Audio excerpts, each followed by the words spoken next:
Liveschool. We're a music production school in Sydney, Australia. We teach everything to do with music production through the universal platform of Ableton Live.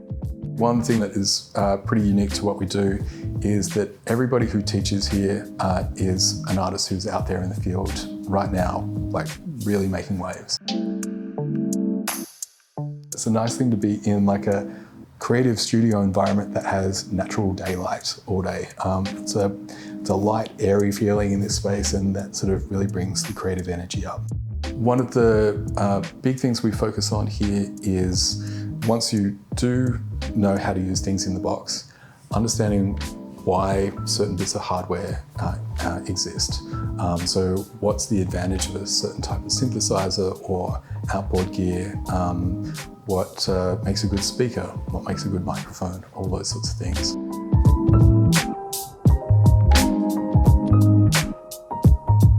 So here we are in the largest of the studio rooms. This is the Live Room 1.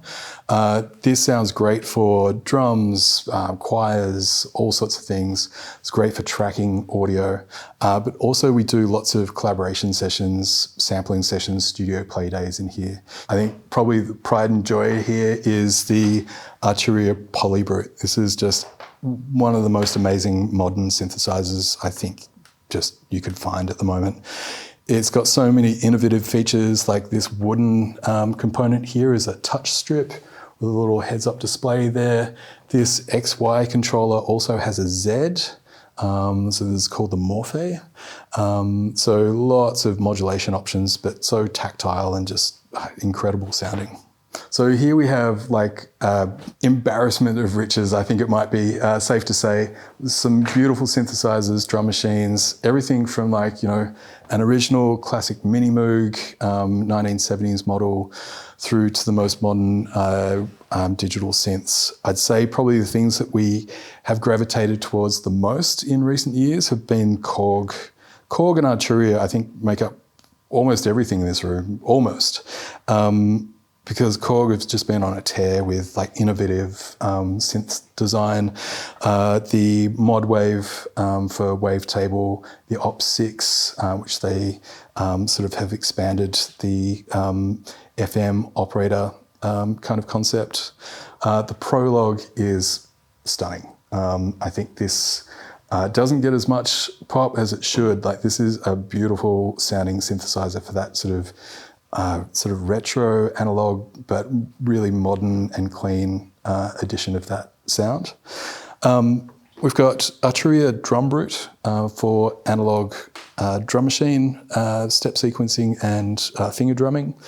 Sounds amazing. And this is the Micro Freak, the precursor to the Mini Freak. With only one oscillator, it's amazing what this can do. The Mini Freak has 2 oscillators, but this is just as dope. It's so good.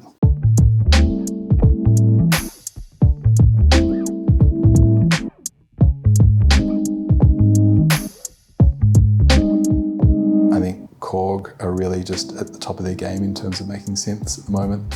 Arturia is at the top of the game in terms of like this hybrid of like standalone hardware synth, but with software that plugs out. And so you can like create with the software or create with the synth, but swap between the two. So that stuff is really amazing. We've got the Arturia V9 as well. So those are just amazing soft synths and sample-based instruments. As we walk through the studios, you'll probably see there's a variety of monitor speakers, but the ones we've tended towards the most has been JBL, which to me was actually a real surprise. When we did the shootouts, everything from like the low price point and high bang for buck stuff, JBLs came out on top. We were also surprised that the JBL mastering grade speakers came out on top as well. I feel like I have an amazing job, and I don't like to brag about it, but it's just really nice to be around people who are working on their goals and dreams. It's really inspiring to be around all the creative energy, and they're being taught by people who are out there and really achieving things.